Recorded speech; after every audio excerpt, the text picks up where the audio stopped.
নিঃস্ব অবস্থায় কি দোয়া করতে পারেন একজন মানুষ, এই দোয়াটা শিখে নেন, ইনশাআল্লাহ আপনার জীবনের সমস্ত সংকট কেটে যাবে ইনশাআল্লাহ। আমি নিজেও ওই দোয়াটা বেশি বেশি করার চেষ্টা করি। দোয়াটা হচ্ছে, মুসা আলাইহিস সালাম একটা গাছের নিচে হেলান দিয়ে বসলেন, বসে দেখলেন দুইজন মেয়ে দাঁড়িয়ে আছে দূরে, পানি নিতে পারছে না, লোকজন পানি নিয়ে যাচ্ছে, ওরা দাঁড়িয়ে আছে বেচারি। মুসা আলাইহিস সালাম গিয়ে বললেন, কি সমস্যা আপনাদের? এটা নিয়ে আপনারা আবার মেয়েদের সাথে কথা বলার চেষ্টা করেন, ঠিক আছে? তো মাহারাম গায়রা মাহারাম মেনে চলে। তারা বললেন যে আমাদের বাবা অনেক বৃদ্ধ মানুষ, আমরা পানি নিতে পারি না যতক্ষণ না আমাদের কম পানি নিয়ে চলে যায়। মুসা আলাইহিস সালাম একটু বললাম না, ফিজিক্যালি খুব স্ট্রং ছিলেন, থাকে না বডি বিল্ডার, সামনে গিয়ে কথা বলে সরো পানি নিতে দাও, তখন মানুষ একটু মূল্যায়ন করে না। তো মুসা আলাইহিস সালাম এভাবে পানি নিয়ে দিলেন এবং বাছুরদেরকে পানি পান করালেন, করিয়ে গাছের নিচে এসে বসে আছেন। বসে বসে তিনি দোয়া করছেন, এই যে দোয়াটা তিনি দোয়া করছেন, রব্বি, একটা নেক কাজ করলেন, নেক কাজ করলেন না, মানুষের উপকার করলেন, নেক কাজ করে এসে গাছের নিচে বসে দোয়া করছেন, আল্লাহ এখানে তো আমার খাবার পানি বাসস্থান কিছুই নাই, আমি কি করব? রব্বি ইন্নি লিমা আনজালতা ইলাইয়া মিন খায়রিন ফাকির, রব্বি ইন্নি লিমা আনজালতা ইলাইয়া মিন খায়রিন ফাকির। আবার বলেন, রব্বি ইন্নি লিমা আনজালতা ইলাইয়া মিন খায়রিন ফাকির। অর্থ হচ্ছে, হে আল্লাহ, তুমি তোমার পক্ষ থেকে আমার উপরে যে নিয়ামতগুলো দিবে, আমি এর জন্য ফকির হয়ে বসে আছি। আল্লাহ, অর্থ বুঝে পড়বেন ভাই, নামাজ রোজা হজ যাকাত যাই করেন আল্লাহর ওয়াস্তে অর্থ বুঝে পড়বেন। অর্থ বুঝে পড়লে আপনার ইবাদতের স্বাদ পাবেন, তৃপ্তি পাবেন, আল্লাহর সাথে কানেকশন হবে, আল্লাহর নূর পাবেন, মাআরিফত পাবেন, সত্য স্বপ্নও দেখবেন তখন ইনশাআল্লাহ। তখন শুয়ে শুয়ে সত্য স্বপ্ন দেখবেন ইনশাআল্লাহ। আল্লাহ পাক তৌফিক দান করে দেন। এবার আল্লাহ পাকের সাহায্য নেমে আসলো, ওই দুই মেয়ের মধ্যে একজন হেঁটে হেঁটে চলে আসছে। এবার এই মেয়ের হাঁটা সম্পর্কেও কোরআন কথা বলেছে, সুবহানাল্লাহ। এই মেয়ে কিভাবে হেঁটে এসেছে এই হাঁটার বর্ণনাও কোরআন দিয়েছে। কোরআন বলেছে এই মেয়ে হেঁটে আসছে লাজুক পায়ে। এখন আপনি এই পুরো ওয়ার্ল্ডের মেয়েদের হাঁটা দেখেন, লজ্জা আছে? তাহলে মেয়েদের সাথে লজ্জা একটা গভীর সম্পর্ক আছে। এই মেয়ের প্রশংসা আল্লাহ পাক কোরআনে করলেন, লাজুক পায়ে লাজুক ভঙ্গিতে অবনত নয়নে সে হেঁটে আসলো। এখন আপনি কেলে যান, গো টু খেল, আপনাদের টুইন টাওয়ারে যান, দেখেন সবার হাঁটার চলা দেখেন। হায়া লজ্জার কোনো বালাই আছে এখানে? আমি গত লেকচারে বলেছিলাম যে আদম আলাইহিস সালাম এবং হাওয়া আলাইহিস সালাম, ইবলিস তাদের সাথে প্রথম যে আচরণ করেছে ওই ফল খাওয়ানোর পরে, সেটা কি? তাদের গা থেকে পোশাক খুলে পড়ে গেছে, মানে নগ্ন করে দিয়েছে আমাদের পিতামাতাকে। মহাবিশ্ব নগ্ন করে দিয়েছে কে? ইবলিস। তো এখন এই পৃথিবীতে আমরা যারা নগ্নতার চর্চা করছি, তার কার এজেন্ট আমরা বুঝতে বাকি আছে? আমার কথা কি বুঝতে পারছেন কিনা? এই কানেকশন মেলানোর চেষ্টা কর, ডটস গুলো মেলানোর চেষ্টা করেন। সামনে যাই প্রিয় ভাই, এই মেয়ে এসে বলছে, আমার বাবা আপনাকে ডাকেন, আমার বাবা আপনাকে ডাকছেন। তিনি গেলেন, বাবা শুআয়ব আলাইহিস সালাম। তখন এক বোন ইনডাইরেক্টলি বাবাকে বোঝাচ্ছে যে বিয়ে শাদী দিলে ভালো হয়। এক বোন বলছে যে আপনি তো তাকে পুরস্কৃত করতে চাচ্ছেন, তাহলে এরকম কওয়িউন আমিন একজন মানুষকে সবচেয়ে ভালোভাবে পুরস্কৃত করা যায় তার যথাযোগ্য প্রতিদান দেওয়ার মধ্য দিয়ে। তো মেয়ের ইশারা বাবা বুঝেছেন, তিনি নিজের এক মেয়ের সাথে মুসা আলাইহিস সালাম বিয়ে দিলেন, সুবহানাল্লাহ। তবে শর্ত দিলেন, দেন মোহর কি? মোহর তো নাই। মোহর কি এবার? মোহর হচ্ছে 8 বছর তোমাকে আমার ফার্মে কাজ করতে হবে। এটা আগেকার একটা স্টাইল ছিল, সুন্নাহ। এটা এখন নাই যদিও, আগে এরকম ছিল যে দেনমোহর দেওয়ার জন্য এই একটা পদ্ধতি ছিল। যেমন ইয়াকুব আলাইহিস সালামের ক্ষেত্রেও এরকম 7 বছরের কথা আসছে, তিনি 7 বছর তার শ্বশুরের ফার্মে কাজ করেছেন। এটা নতুন ছিল না ওই সময়, এটা কমন ছিল। এখন যেমন আমাদের দেশে কমন 10 লাখ টাকা মোহর হবে, 10,000 টাকা দিব, বাকিটা সব বাকি, তাই না? তো এরকম আর কি কমন কিছু বিষয় থাকে আর কি। আস্তাগফিরুল্লাহ, মাফ করো। বলবে বাসরাতে, বলবে আমাকে মাফ করে দাও। শুরুতেই নিজের গায়রতহীনতার পরিচয় দিল। আবার এদিকে শ্বশুরের কাছে মাশাআল্লাহ মোটা অঙ্কের ডোনেশন নিতে চাচ্ছে, যৌতুক। বিয়ে আমাদের ওখানে মাশাআল্লাহ মানে কেনা বেচা, মেয়ে বিক্রি করতেছে আর ছেলে কিনতেছে। এবার 8 বছর পূর্ণ করা হলো, তিনি আরো 2 বছর 10 বছর পূর্ণ করলেন।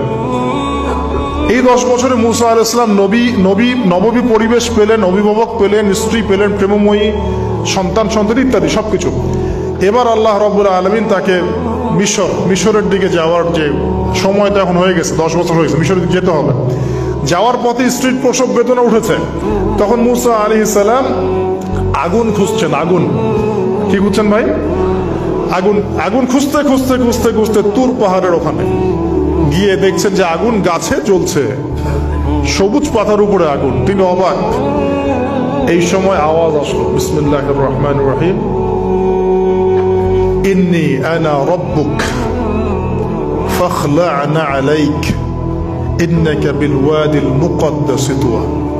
মুসা, ইন্নানি আনা আল্লাহ লা ইলাহা ইল্লা আনা ফা'বুদনি ওয়া আকিমিস সালাতা লিযিকরি। মানে এখানে অনেকগুলো কথা আছে, সূরা তাহার মধ্যে আছে।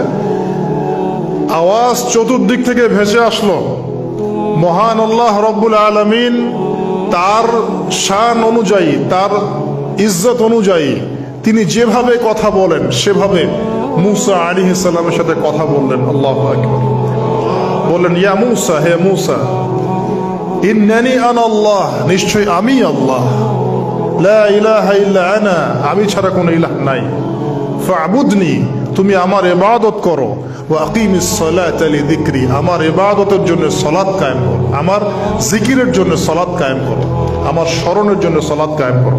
ফাখলা'না আলাইক, তোমার জুতা খুলে ফেলো, ইন্নাকা বিল ওয়াদিল মুকদ্দাস তুয়া, তুমি তুয়া উপত্যকায় আছো, পবিত্র তুয়া উপত্যকায় আছো। আদব শেখানো হলো। এভাবে অনেক কথোপকথন হলো। নবী মুসা আলাইহিস সালাম ভয় পেয়ে গেলেন এবং আল্লাহ পাক আরো কথা বললেন, ওয়ামা তিলকা বিয়ামিনিকা ইয়া মুসা, তোমার ডান হাত এটা কি? মুসা আলাইহিস সালাম বলছেন, ক্বালা হিয়া আসায়া আতাওয়াক্কাউ আলাইহা ওয়া আহুশু বিহা আলা গনামি ওয়া লিয়া ফিহা মাআরিব উখরা। এটা তো আমার লাঠি, এটা দিয়ে আমি ডালপালা পারি, আমার ওই যে গবাদি পশু চড়াই। আল্লাহ পাক বলছেন যে ছুঁড়ে মারো, আলকিহা ইয়া মুসা, এটা ছুঁড়ে মারো। ফালকাহা, তিনি ছুঁড়ে মারলেন, ফাইদা হিয়া হাইয়াতুন তাসা, এবং এটা ছোটাছুটি শুরু করলো, বড় একটা সাপ হয়ে গেল। সুবহানাল্লাহ। এগুলো কোনো গাল গল্প নয়, এগুলো আল্লাহ রাব্বুল আলামিনের মুজিজা, মুজিজাতুল কুবরা, এটা বড় মুজিজা। তিনি পিছনের দিকে দৌড়ানো শুরু করলেন সাপ দেখে, খাইফান ইয়াতারাক্কাব, মানে ভয়ে দৌড়ানো শুরু করলেন। আল্লাহ পাক বলছেন, লা ইয়াখাফু লাদাইনাল মুরসালিন, আমার কাছে রসুলগণ ভয় পায় না, তুমি ভয় পেও না, তুমি ওটাকে ধরো পিছন থেকে, সেটা আবার লাঠি হয়ে যাবে। পিছন থেকে হাত দেয়া হলো, লাঠি হয়ে গেল। সুবহানাল্লাহ। এবার বলছে যে তুমি তোমার বগলের নিচে হাত ঢুকাও। মুসা আলাইহিস সালাম বগলে হাত ঢুকালেন, বের করলেন, হাত থেকে টর্চ লাইটের মতো আলো বের হওয়া শুরু। এটা দ্বিতীয় নিদর্শন। কেন দেয়া হলো নিদর্শন? এবার আল্লাহ পাক তার দায়িত্বটাকে বলছেন, তোমাকে নিদর্শনগুলো কেন দিলাম, তোমাকে মনোনীত কেন করলাম, কেন তোমাকে মনোনীত করলাম? মুসা, তোমার কাজটা কি? তোমার কাজ এখন এটা, ইযহাব ইলা ফিরআউনা ইন্নাহু তাগা, তুমি ফিরআউনের কাছে যাও। ফিরআউন সীমা লঙ্ঘন করেছে, মনে আছে ফিরআউনের কথা? সীমা লঙ্ঘন করেছে। তখন মুসা আলাইহিস সালাম তার অপারগতা প্রকাশ করছেন এভাবে। তিনি বলছেন, আল্লাহ, আমার তো জিহ্বা জড়তা আছে, আর আমি তো ওখানে এক ব্যক্তি, আমার খুনের অভিযোগ আমার কাঁধে, আমি এখন কিভাবে কি করব আল্লাহ? তখন আল্লাহ রাব্বুল আলামিন বলছেন, এই দোয়াটা করো।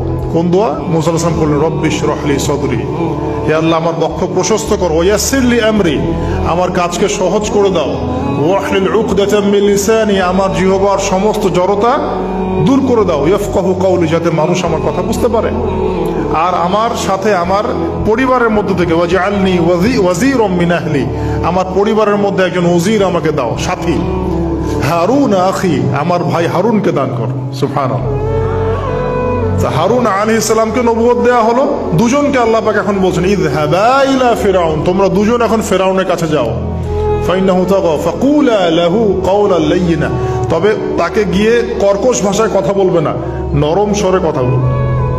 দায়ীদের এখানে সুন্নাহ, দায়ীদের জন্য শিক্ষা আছে। দায়ী আলেম যারা মুবাল্লিগ, তাদের শিক্ষা আছে। ফিরআউনের সামনে গিয়ে দাওয়াত দিলেও কিভাবে দিতে হবে? ফাকুলা লাহু কাওলান লাইয়িনা, নম্রভাবে কথা বলো। লাআল্লাহু, কেন নম্রতার সাথে? লাআল্লাহু ইয়াতাযাক্কারু আও ইয়াখশা, হয়তোবা নম্রতা প্রদর্শন করলে সে উপদেশ গ্রহণ করতে পারে, অথবা সে আল্লাহকে ভয় করতেও পারে। আল্লাহ পাক তো আগে থেকে জানেন সে ঈমান আনবে না, তারপরেও আমাদের আদব শিখাচ্ছেন আল্লাহ পাক এখানে। তারা দুজন চলে গেলেন, দাওয়াত দিলেন। ফেরাউন মশকরা করছে, ওয়ামা রব্বুকুম ইয়া মূসা, তোমাদের দুজনের রব আবার কে? হ্যাঁ, মূসা আলাইহিস সালাম বুঝাচ্ছেন, রব্বি আল্লাযী, আমার রব সেই রব যিনি জীবিতকে মৃত করেন, মৃতকে জীবিত করেন, ইত্যাদি। মানে যার হুকুম ছাড়া একটা গাছের পাতাও নড়ে না, যিনি মাটি থেকে সব উৎপন্ন করেন, বৃষ্টি বর্ষণ করেন, সব বুঝালেন। ফেরাউনের বক্তব্য তখন এটাই ছিল, তোমাদের কাছে কি কোন নিদর্শন আছে, কোন আয়াত নিদর্শন আছে? হ্যাঁ, নিদর্শন আছে। কি? লাঠি ছুঁড়ে মারলেন, সাপ হয়ে গেল। এখন ফেরাউন বলছে এটা তো জাদু, এটা কি? আমার জাদুকররা ওটা পারে, জাদুকরদেরকে ডেকে না হলো, জাদুকররাও লাঠি ছুঁড়ে মারলো, সাপ হয়ে যাচ্ছে। কিন্তু এই বড় সাপ ওদের সব সাপকে খেয়ে ফেললো। তখন ফেরাউন কিন্তু ভয় পেয়ে গিয়েছিল। এরপরেও এই যে হাত বের করে আলোর এই নিদর্শন দেখানো হলো, তাওহীদের দাওয়াত দেওয়া হলো, ফেরাউনকে ভয় করতে বলা হলো, ফেরাউনকে সতর্ক করা হলো যে আমার রব, আপনার রব, সবার রব হচ্ছেন আল্লাহ। সবকিছু বোঝানো হলো, কিন্তু ফেরাউন এই কোনো কথাই গ্রহণ করলো না।